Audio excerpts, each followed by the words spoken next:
네, 묵도하심으로 오늘 3일 예배, 수요 예배 시작하겠습니다.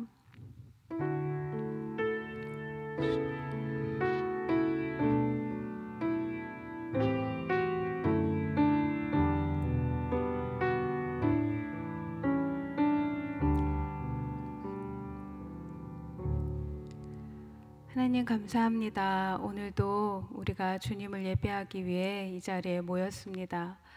이 자리에 온전한 주인은 하나님 한 분이심을 고백하는 자리 되게 하여 주옵소서. 연약한 모든 저의 것은 감추시고 온전히 하나님께서 말씀하시는 시간 되어 주옵소서. 성령 충만함으로 이 공간과 우리의 마음을 충만하게 채워 주시옵소서. 감사드렸고 우리 주 예수 그리스도 이름으로 기도드렸습니다. 아멘. 네, 찬송가 357장 함께 찬양하도록 하겠습니다.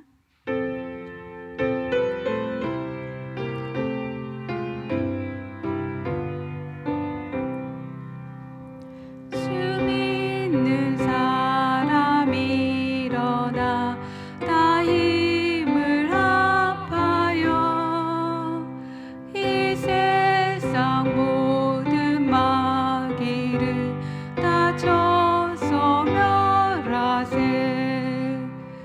저 앞에 오는 적군을 다 싸워 이겨라.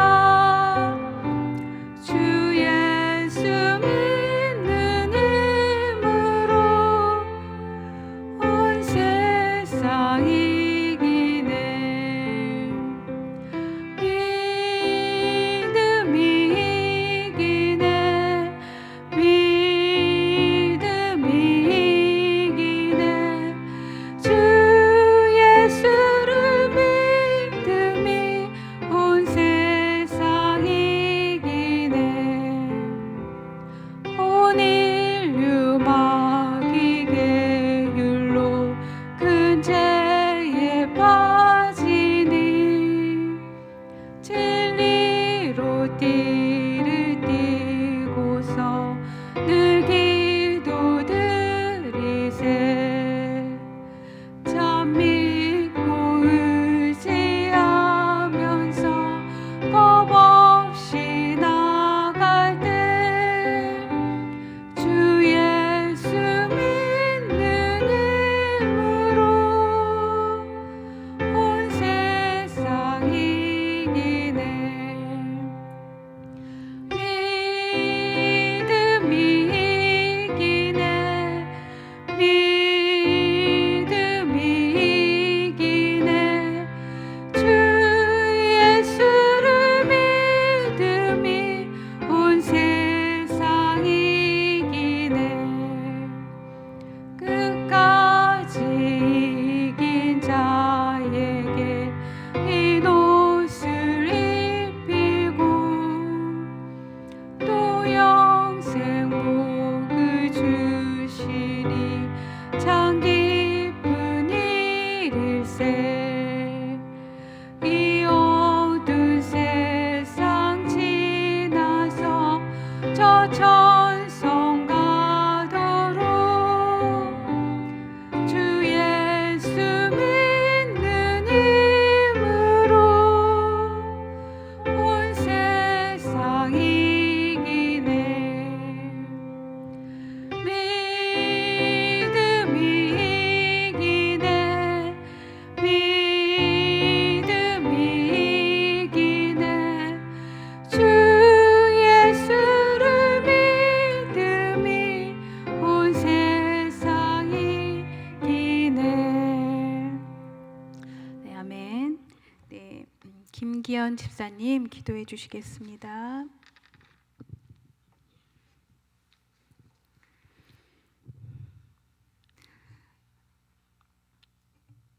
사랑의 주님, 하나님의 선하심으로 오늘도 감사하며 살아갈 수 있는 은혜를 주시니 진심으로 감사와 영광을 올려드립니다. 사랑하는 하나님, 나의 나된 것은 하나님의 은혜임을 알면서도 분초마다 교만함이 올라와 은혜를 잊고 사는 어리석음의 인생입니다. 그럼에도 불구하고 회개치 않는 사울처럼 살지 않게 하시며 다윗처럼 즉시로 아버지께 순종하며 오르난의 타작마당에서 여호와께 제단을 쌓고 회개하며 순종하여 드려진 회개의 제단에 교만과 불신의 전염병을 그치게 하신 하나님, 우리의 인생에 원치 않게 찾아온 건강, 물질, 관계의 고난의 재앙을 그치게 하여 주시옵소서. 겸손한 마음으로 잘 감당할 수 있는 은혜와 믿음을 허락하여 주시옵소서. 영육이 연약한 지체들이 있습니다. 스스로 병상에 누워 주님의 치유하심을 간절히 원하는 지체들을 돌아봐 주시옵소서. 속히 치유함을 받아 주님을 마음껏 찬양하며 감사드릴 수 있는 기적을 베풀어 주시옵기를 간절히 원하고 바랍니다. 각 나라들의 전염병을 그치게 하여 주시옵고 백신의 공급이 후유증 없이 원활하게 이루어져 주님을 허락하신 이 자연을 마음껏 찬양하게 하여 주시옵소서. 또한 여러 악법들이 통과되지 못하게 법을 집행하는 이들에게 두렵고 떨리는 말씀의 능력이 나타나기를 간절히 기도합니다. 담임 목사님과 교육자님들께 성령의 충만함과 말씀의 충만함, 은혜의 충만함, 사랑의 충만함을 허락해 주셔서 오산제일교회를 사랑의 진리로 잘 이끌어 가실 수 있도록 하나님께서 역사하여 주시옵소서. 말씀을 들고 제단에 서신 배은수 전도사님께 성령의 충만함을 허락하여 주시옵시고 선포되어지는 말씀의 능력이 우리의 선한 행실로 마른 뼈가 되살아나는 삶의 변화로 이어지기를 간절히 기도합니다. 오늘도 수요 예배에 함께할 수 있는 은혜를 내려주신 하나님께 찬양과 영광을 올려드리옵고 우리를 죄에서 구원하여 주신 예수님의 이름으로 감사하며 기도하옵나이다. 아멘.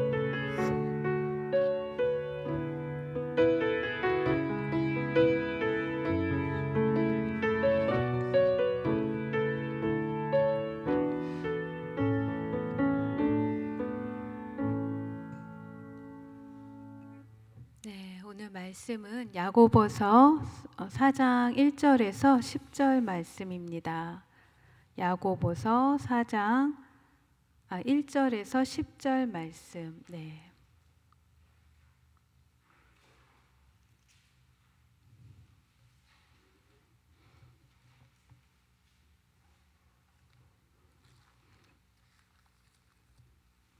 야고보서 4장 1절에서 10절 말씀.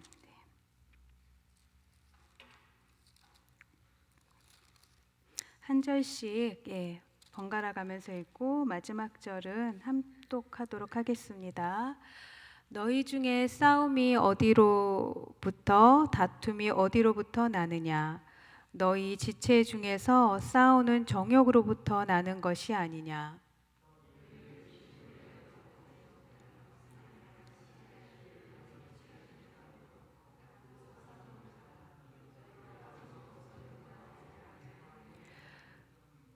구하여도 받지 못함은 정욕으로 쓰려고 잘못 구하기 때문이라.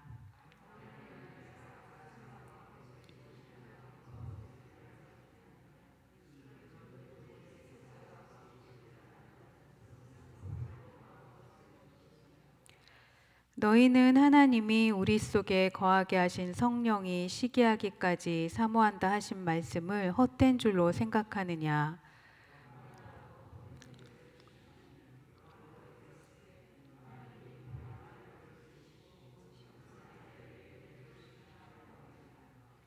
그런즉 너희는 하나님께 복종할지어다. 마귀를 대적하라. 그리하면 너희를 피하리라.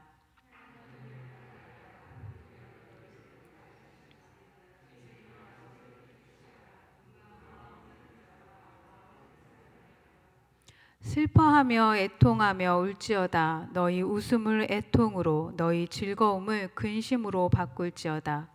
주 앞에서 낮추라. 그리하면 주께서 너희를 높이시리라. 아멘. 기도하겠습니다. 하나님 감사합니다. 오늘 말씀 가운데 임하실 주님을 찬양합니다. 하나님 말씀하여 주시고 저희가 또 들으며 삶의 변화를 또 촉구하는 그러한 시간 될 수 있도록 하나님 인도하여 주옵소서. 감사드렸고 우리 주 예수 그리스도 이름으로 기도드렸습니다. 아멘. 네, 여러분 반갑습니다. 네. 여러분, 우리 역사 안에서 일어났던 십자군 전쟁을 아마 많이들 아실 겁니다. 이 십자군 전쟁은 사실 역사 안에서도 매우 길고 또 잔인했던 전쟁으로 손꼽히는 전쟁인데요. 11세기 말부터 약 200년 가까이 예루살렘 성지의 탈환을 위해 그리스도교와 또 이슬람교 사이에서 약 8차에 걸쳐서 이루어진 전쟁이었는데요. 당시 십자군 원정단은 십자가 휘장과 또 십자가가 새겨진 군복을 입고 이는 신의 뜻이다, 하나님의 영광을 위하여 싸우는 것이다를 외치며 전쟁의 명분을 세웠지만 사실 이 전쟁은 종교 전쟁이라 할 수 없었습니다. 왜냐하면 사실 이 전쟁은 전쟁에 참여한 자들이나 또 전쟁을 시작한 자들이나 모두 각자의 그들만의 속내를 가지고 있었기 때문인데요. 전쟁을 일으키고 독려하였던 교황은 전쟁을 통하여 당시 황제와의 권력 다툼에서 그 패권을 잡으려 했고요. 봉건 영주와 또 기사들은 더 넓은 영토와 또 부와 명예를 얻기 위한 야망에서 전쟁에 참여하게 되었습니다. 그리고 상인들과 또 농민들은 가난을 벗어난 경제적 이익을 또 취하기 위한 목적으로 참여하게 되었죠. 거기다 전쟁 참여를 더 독려하기 위해서 전쟁에 참여하게 되면 너희가 제사함을 받고 또 전사하게 되면 구원을 얻을 뿐 아니라 하늘의 상금을 많이 받을 것이라는 또 거짓된 명분을 또 끼워 넣게 됩니다. 이들의 이러한 여러 목적들이 과연 하나님의 영광과 어떠한 관계가 있었을까요? 그 전쟁은 결국 시간이 지날수록 각자의 야망과 탐욕과 욕심을 채우기 위한 수단으로 전락할 뿐 그 어디에도 하나님의 영광을 위한 자리는 없었습니다. 결국 십자군 전쟁은 참혹한 결말을 맺으며 예루살렘 성지 탈환에도 실패하게 되죠. 사실 역사 가운데 일어난 많은 전쟁들은 이러한 각자의 정치적 이권을 위해 시작되는 경우가 많이 있습니다. 그리고 그 전쟁에는 대부분 허울 좋은 명분이 포장되기 마련이죠. 그리고 세상은 늘 그래왔던 것 같습니다. 타락한 인간의 본성은 거짓과 탐욕으로 가득하기 때문입니다. 그리고 거짓의 앞잡이 사단이 늘 그렇게 우리를 유혹하기 때문이죠. 오늘 야고보서의 말씀이 이러한 우리 안에 담겨진 또 숨겨진 정욕에 대하여 이야기하고 있는데요. 그렇다면 우리 마음 속에는 무엇이 담겨 있을까요? 우리 자신을 우리는 속이는 일은 없을까요? 우리 속마음을 숨기기 위해 허울 좋은 명분들을 내놓는 일은 없을까요? 내 마음의 동기를 숨기고자 또 다른 거짓된 명분으로 포장하는 일은 없을까요? 십자군 원정단들처럼 하나님의 영광을 위한다고 했지만 또 하나님의 뜻을 위한다고 했지만 사실은 자신의 욕심과 정욕을 채우고자 하는 일은 없을까요? 아마도 없다고 하면 거짓말이지 않을까 싶습니다. 저희의 마음이 늘 이러한 갈등 가운데 있지 않나 싶기 때문입니다. 사실 저도 매우 그러합니다. 가끔 제 마음에 깊은 흑심을 발견할 때 놀라기도 하고 또 좌절하기도 하지만 계속 그것을 경험할수록 또 저의 바닥을 경험할수록 내가 얼마나 비참한 존재이고 또 비참한 죄인인지 깨닫게 되는 것 같습니다. 오늘 서론이 좀 길었는데요. 그렇다면 이렇게 거짓되고 정욕된 세상의 마음을 버리고 하나님께 대한 마음을 온전히 품기 위해서 오늘 본문의 야고보서는 어떤 말씀을 전하고 있을까요? 오늘 말씀을 함께 들으며 저희가 깨닫고 또 하나님께 돌이키는 그런 귀한 시간 되기를 기도드립니다. 오늘 본문 1절에서 3절 말씀을 같이 읽어보겠습니다. 너희 중에 싸움이 어디로부터 다툼이 어디로부터 나느냐? 너희 지체 중에서 싸우는 정욕으로부터 나는 것이 아니냐? 너희는 욕심을 내어도 얻지 못하여 살인하며 시기하여도 능히 취하지 못함으로 다투고 싸우는도다. 너희가 얻지 못함은 구하지 아니하기 때문이요 구하여도 받지 못함은 정욕으로 쓰려고 잘못 구하기 때문이라. 초대교회 시대에도 이러한 공동체 안에 싸움과 다툼은 늘 있어 왔던 것 같습니다. 사실 본 서신서 안에 이러한 싸움이 구체적으로 어떠한 싸움인지는 자세히 나타나 있진 않습니다. 그러나 여기서 중요한 것은 그 싸움과 다툼의 동기가 무엇이냐는 것인데요. 야고보는 그 동기가 사람의 정욕이라고 말하고 있습니다. 그 정욕이 싸움과 다툼과 시기를 일으키나 결국 그렇게 하여도 2절의 말씀처럼 능히 취하지 못한다고 이야기합니다. 여기서 능히 취하지 못한다는 결코 얻지 못하는 것을 말합니다. 곧 우리의 세속적인 욕망은 우리가 구하고 노력하여도 결코 가질 수 없는 것임을 말하고 있습니다. 우리의 정욕은 결코 우리에게 만족을 주지 않기 때문입니다. 더를 계속 요구하며 계속 구하게 하기 때문인 것 같습니다. 이처럼 우리 안에 정욕과 욕망은 우리 마음에 만족을 줄 수 없음에도 우리가 계속 구하게 되는 병적인 어찌 보면 중독과 같은 것이라 할 수 있습니다. 이러한 중독은 결국 자신을 망가뜨리는 일이 됩니다. 앞서 설명드린 십자군 전쟁에서와 같이 세속적인 정욕과 욕망에서 비롯된 전쟁은 그들이 탈환하고 지키고자 했던 성지 예루살렘을 오히려 더욱 망가뜨리고 파괴하는 일이 되었던 것입니다. 그들은 결코 얻을 수 없었던 것을 얻기 위하여 그들이 소중히 여기는 것을 파괴하고 있었던 것입니다. 그리고 정욕에서 오는 이 싸움은 1절에 너희 중에라는 표현에서 알 수 있듯이 같은 믿음의 공동체 안에서 일어나는 일임을 알 수 있습니다.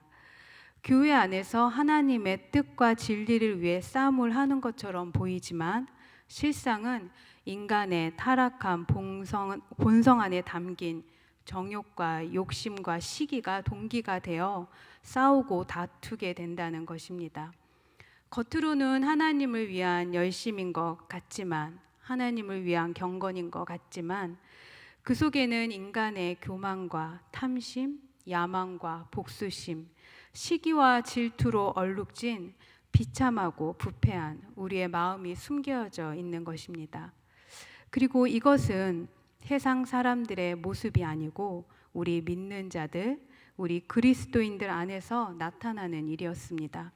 그리고 이러한 자들을 성경은 다음과 같이 이야기합니다. 본문 4장 4절의 말씀 읽어보겠습니다. 가늠한 여인들아, 세상과 벗된 것이 하나님과 원수됨을 알지 못하느냐? 그런즉 누구든지 세상과 벗이 되고자 하는 자는 스스로 하나님과 원수되는 것이니라. 아멘. 마음의 정욕을 품은 자들에 대하여 성경은 가늠한 여인들, 세상과 벗된 자들, 하나님과 원수되는 것이라 말합니다. 요즘은 이 벗이라는 친구라는 의미가 좀 많이 가벼워진 것 같은데요. 헬레니즘 세계 당시에는 이 벗됨은 훨씬 깊은 의미를 가지고 있습니다. 정신적, 육체적으로 하나됨은 물론이거니와 모든 것을 공유하고 모든 것을 내어줄 수 있는, 그야말로 생명을 함께 할 수 있는 그러한 존재였던 것입니다. 그래서 세상과 벗이 된다는 것은 세상과 단순히 조금 친해지고 가까운 정도가 아니라 나의 생명까지도 세상에 맡길 수 있는 것을 말합니다. 나의 모든 것을 세상에 줄 수 있다는 것은 곧 세상이 나의 우상이 되는 일입니다. 우리 마음속에 세속적인 정욕을 품는 것은 이처럼 세상과 벗이 되는 일이며 결국 사단에게 나의 생명을, 내어 던지는 일이 되는 것입니다. 사실 우리는 이러한 정욕된 마음이 사단에게 나의 생명을 내어주는 일이며 하나님과 원수되는 큰 죄임을 사실 잘 인식하지 못하는 것 같습니다. 우리가 죄에서 돌이키지 못하는 것은 이러한 죄에 대한 무뎌진 인식 때문일 것입니다. 그리고 죄의 유혹은 너무도 달콤하기 때문일 것입니다. 그러나 성경은 분명 죄의 싹은 사망임을 말씀하고 있습니다. 그렇다면 이렇게 세상과 벗된 자들을 하나님은 어떻게 보고 계실까요? 4장 5절의 말씀을 읽어보겠습니다. 너희는 하나님이 우리 속에 거하게 하신 성령이 시기하기까지 사모한다 하신 말씀을 헛된 줄로 생각하느냐. 네, 본절의 말씀은 사실 원어적으로 해석상의 논란이 성경 안에서도 매우 많은 부분입니다. 그러나 문맥의 흐름에 가장 적합하고 또 큰 지지를 얻는 해석은 바로 구약에서 많이 언급되는 질투하시는 하나님으로 해석하는 방향입니다. 곧 하나님은 하나님과 등지고 원수되어 세상과 벗되어 버린 이들을 질투하기까지 사랑하신다는 것입니다. 그리고 그 질투에만 그치지 않고 더욱 큰 은혜를 주신다고 하는데요. 본문 4장 6절의 말씀을 이어서 읽어보겠습니다. 그러나 더욱 큰 은혜를 주시나니 그러므로 일렀으되 하나님이 교만한 자를 물리치시고 겸손한 자에게 은혜를 주신다 하였느니라. 아멘. 네, 사실 하나님과 원수된 우리를 하나님이 질투하시는 것만도 사실 우리에겐 더 없는 은혜라고 생각합니다. 그런데 그 위에 더욱 큰 은혜는 무엇일까요? 그리고 그 은혜는 겸손한 자들에게 임하는 은혜라고 합니다. 그러면 먼저 겸손한 자들은 어떤 자들인지, 우리가 생각하는 겸손과 또 어떠한 차이가 있는지 살펴보겠습니다. 4장 7절에서 8절 말씀을 읽어보겠습니다. 그런즉 너희는 하나님께 복종할지어다. 마귀를 대적하라. 그리하면 너희를 피하리라. 하나님을 가까이 하라. 그리하면 너희를 가까이 하시리라. 죄인들아 손을 깨끗이 하라. 두 마음을 품은 자들아 마음을 성결하게 하라. 아멘. 곧 겸손한 자들은 하나님께 복종하는 자들이며 하나님을 가까이 하는 자들이라 말씀하십니다. 그리고 그들은 손을 깨끗이 하고 마음을 성결하게 하는 자들입니다. 하나님께 복종하는 일은 그분의 주권 앞에 바짝 엎드리는 일입니다. 그리고 우리가 하나님의 주권 앞에 복종하고 엎드리면 마귀는 우리가 엎드림으로 그 앞에 보이는 하나님의 권세를 보고 달아나게 됩니다. 우리가 엎드릴 때 우리가 아닌 하나님의 권세가 마귀를 물리쳐 주시는 것입니다. 그리고 8절에서 등장하는 두 마음은 야고보서 전체의 핵심 주제라고도 할 수 있는데요. 이 두 마음을 가진 자들은 세상과 하나님을 동시에 벗하며 섬기고자 하는 자들입니다. 마음의 정욕을 품고 하나님 앞에서 이중적으로 행동하는 이들을 말합니다. 이러한 이들은 모두 나를 속이고 또 상대를 속이며 더 나아가 하나님을 속이는 일인 것입니다. 모두 거짓된 행위인 것입니다. 옛 속담에 10개 물속은 알아도 한 개의 사람 속은 모른다는 말이 있죠. 그만큼 사람의 마음을 헤아리기 어렵다는 의미에서 나온 속담인 것 같습니다. 그러나 성경은 이렇게 10길 물속보다도 헤아릴 수 없는 사람의 마음을 복잡하게 말하지 않습니다. 단 두 마음이라고 표현합니다. 우리는 매우 복잡한 마음을 가진 것 같으나 이 마음은 단 두 개의 마음으로만 나눌 수 있다는 것입니다. 곧 하나님께 속한 마음인지 세상에 속한 마음인지 말입니다. 하나님께 속하지 않은 마음은 그 마음이 아무리 10길 물속보다 헤아리기 어려운 갈래갈래의 마음을 가지고 있다 하더라도 그 마음은 그저 정욕과 욕심으로 가득한 세상에 속한 마음이라는 것입니다. 두 마음을 가진 자들의 구체적인 내용이 야고보서 3장 8절에서 10절 말씀에 등장하는데요. 함께 읽어보겠습니다. 혀는 능히 길들일 사람이 없나니 쉬지 아니하는 악이요 죽이는 독이 가득한 것이라. 이것으로 우리가 주 아버지를 찬송하고 또 이것으로 하나님의 형상대로 지음을 받은 사람을 저주하나니 한 입에서 찬송과 저주가 나오는도다. 내 형제들아, 이것이 마땅하지 아니하니라. 아멘. 이렇게 두 마음을 가진 자들에게 야고보는 손을 깨끗이 하고 마음을 성결하게 하라고 합니다. 본문 8절에 손을 깨끗이 하라는 외적인 행위의 정결함을 의미합니다. 그리고 뒤이어 나오는 마음을 성결하게 하라는 내적인 순수성을 유지하라는 표현입니다. 곧 그리스도인들은 외적인 행위뿐 아니라 내적인 마음의 동기까지 순결함과 정결함을 이어가야 함을 말하고 있습니다. 그리고 이러한 한 마음을 가진 자들이 곧 겸손한 자들이라 말하고 있습니다. 이러한 내용을 통해 우리는 야고보가 참 구체적인 우리 삶의 정황을 드러낸다고 생각이 듭니다. 그리고 야고보서는 실제 믿는 자들의 행위에 대하여 매우 강조하는 책입니다.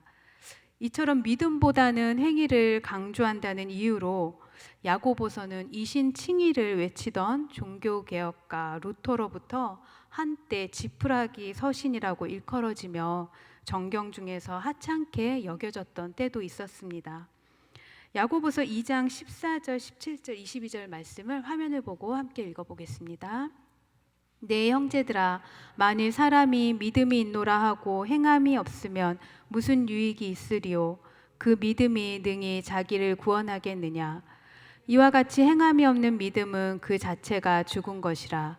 내가 보거니와 믿음이 그의 행함과 함께 일하고 행함으로 믿음이 온전하게 되었느니라. 네, 야고보는 그렇다고 해서 행위 구원을 주장하는 것은 아니었습니다. 이신칭의, 곧 믿음으로 구원받는 자는 당연한 믿음의 열매로 그 행함이 함께 한다는 것을 강조하고 있는 것입니다. 하나님의 은혜로 구원을 받고 그 은혜에 감사를 아는 이들은 그 인격과 삶이 변화될 수밖에 없기 때문이며 또 그것이 곧 복음의 능력이기 때문입니다. 여기서 행함은 단순히 선행이나 친절함에 그치는 일이 아닙니다. 하나님 앞에 두 마음이 아닌 한 마음으로 우리의 마음의 동기부터 성결함으로 그 행위까지 깨끗하여지는 것을 말합니다. 그렇다면 두 마음을 가진 자들이 겸손한 자로 마음과 행동을 깨끗이 하기 위해서는 어떻게 해야 하는지 4장 9절의 말씀을 함께 읽어보겠습니다. 슬퍼하며 애통하며 울지어다. 너희 웃음을 애통으로 너희 즐거움을 근심으로 바꿀지어다. 아멘. 우리가 가지는 두 마음을 마음의 동기와 행동이 또 하나 되지 못함을 애통해야 한다고 성경은 말씀하고 있습니다. 우리의 흔들리는 믿음을 보고 슬퍼해야 한다고 합니다. 그래서 근심함으로 회개해야 함을 말합니다. 이는 하나님 앞에서 옷을 찢으며 통곡해야 하는 일인 것입니다.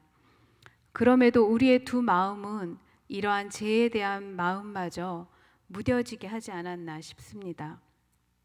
그 마음을 들키지 않기 위해 그 죄를 꼭꼭 마음 깊은 곳에 숨겨두고 있진 않은가요? 진정한 회개가 나오지 않는 일, 죄가 죄임을 인식하지 못하는 일, 죄가 너무도 가볍게 여겨져 버리는 일, 이러한 영적 상태를 이것을 먼저 애통해야 합니다. 더 늦기 전에 우리에게 돌이키는 시간과 기회가 있을 때 우리는 돌이켜야 합니다.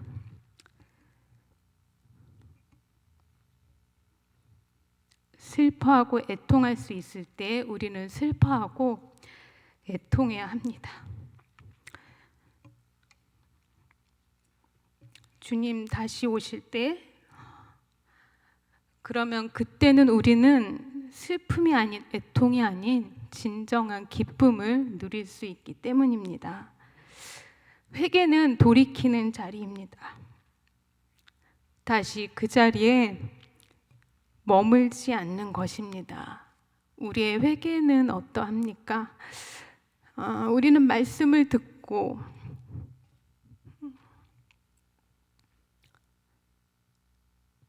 감동을 받습니다. 그리고 기도할 때 눈물을 흘리기도 합니다. 마음의 후련함을 느끼고 또 평안을 얻습니다. 그리고 그 다음은 무엇일까요? 우리가 구원받은 은혜, 그 은혜에 감사한데, 그리고 그 다음은 우리에게 무엇이 있을까요? 우리는 여전히 두 마음을 품은 채 세상과 하나님을 저울질하며 우리 마음의 깊숙한 곳에 정욕과 욕심과 야망과 또 시기와 질투와 교만의 마음을 꼭꼭꼭 숨겨두고 외식된 행위로 하나님을 기만하고 있진 않을까요? 여전히 내가 높아지기 위한 삶을 살고 있진 않을까요? 회개의 자리는 하나님의 마음으로 돌이키는 자리여야 합니다. 죄된 그 자리, 두 마음에서 다시 하나님의 마음으로 돌이켜야 합니다. 계속 그렇게 조금씩이라도 돌이켜야 하는 자리입니다. 그럴 때 우리는 이미 우리를 위해 준비하시고 우리에게 부어주신 하나님의 더 큰 은혜를 누릴 수 있게 됩니다.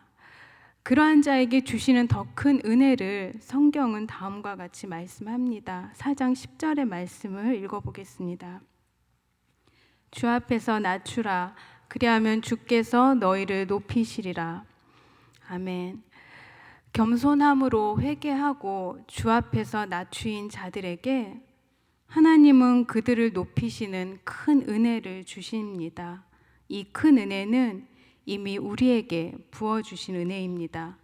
그 아들 예수 그리스도를 이 땅 가운데 보내시어 우리의 죄를 사해 주시고 우리를 그의 자녀 삼아 주셨습니다. 예수 그리스도를 왕으로 하는 하나님 나라의 자녀가 된 것입니다.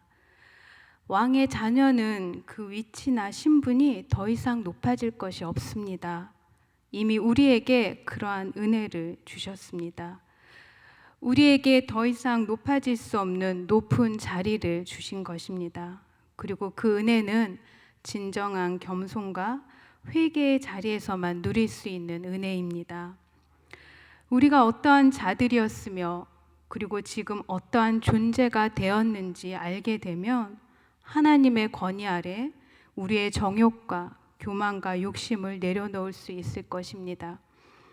그리고 그렇게 하나님 앞에 낮아질 때 진정한 회개로 우리의 죄된 자리에서 돌이킬 때 우리의 낮아지고 가난하여진 심령 가운데 하나님의 놀라운 은혜와 그 긍휼과 사랑이 쏟아질 것입니다. 그리고 세상과 나뉘어진 우리의 마음은 새 마음을 입고 우리 삶의 놀라운 회복과 변화들을 이루어낼 것입니다. 야고보서는 이렇듯 하나님과 세상 사이에서 두 마음을 품고 세상에 대한 동경과 기대로 흔들리는 믿음을 갖고 있는 이들에게 믿음의 자녀로 그 행위와 구체적인 삶의 모습이 어떠해야 하는지 현명한 가르침과 또 지혜를 주고 있습니다. 저는 우리 성도님들 또 여러분의 삶의 정황을 사실 잘 알지 못합니다. 그러나 지금 이 시대가 각자의 자리에서 자신의 믿음조차 지켜내기 힘겨운 시대임은 맞는 것 같습니다. 그래서 오늘 야고보서 말씀은 이 시대를 살고 있는 우리들에게 반드시 필요한 지혜와 권면의 말씀인 것 같습니다. 믿음을 지켜내기 위해서 우리에게 진정으로 필요한 자리는 죄에서 돌이키는 자리입니다. 죄가 죄임을 깨닫는 자리입니다. 두 마음을 버리고 깨끗한 손과 성결한 마음을 가지고 하나님께 돌아가는 자리입니다. 우리의 예배와 기도의 자리가 우리 자신의 만족만을 위한 자리가 아닌 우리의 나뉜 마음으로 애통하는 자리이길 기도드립니다. 우리의 죄로 인하여 애통하는 자리이길 기도드립니다.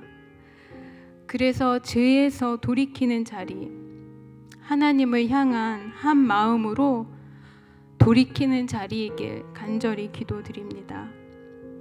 그래서 하나님이 주시는 더욱 큰 은혜, 여러분을 높이시는 그 은혜를 충만히 삶에서 누리시는 저와 여러분 오산제일교회 성도님들 되시길 간절히 소망합니다.